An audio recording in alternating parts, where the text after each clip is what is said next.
بسم اللہ الرحمن الرحیم۔ حضرت ابوبکر صدیق رضی اللہ تعالیٰ عنہ کی بہادری۔ حضرت علی رضی اللہ تعالیٰ عنہ نے فرمایا، اے لوگوں، مجھے بتاؤ لوگوں میں سب سے زیادہ بہادر کون ہے؟ لوگوں نے کہا، اے امیر المومنین، آپ ہیں۔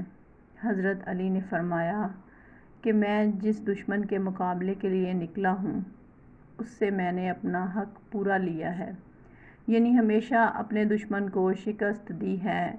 میں پورا بہادر نہیں ہوں، لیکن تم مجھے بتاؤ کہ لوگوں میں سب سے زیادہ بہادر کون ہے؟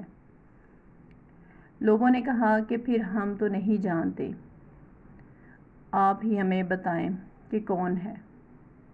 انہوں نے کہا کہ وہ حضرت ابوبکر صدیق رضی اللہ تعالیٰ عنہ ہیں۔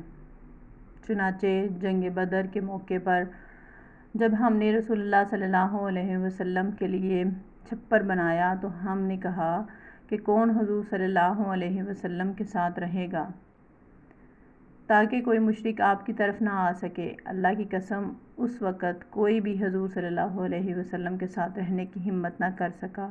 دشمن کا خوف بہت ہی زیادہ تھا۔ بس ایک حضرت ابوبکر صدیق ہی ایسے تھے جو تلوار سونت کر حضور صلی اللہ علیہ وسلم کے سرہانے کھڑے تھے۔ جب کوئی بھی حضور صلی اللہ علیہ وسلم کی طرف آنے کا ارادہ کرتا، حضرت ابوبکر صدیق رضی اللہ تعالیٰ عنہ فوراً لپک کر اس کی طرف جاتے۔ یہ حضرت ابوبکر صدیق رضی اللہ تعالیٰ عنہ ہی تمام لوگوں میں سب سے زیادہ بہادر ہیں۔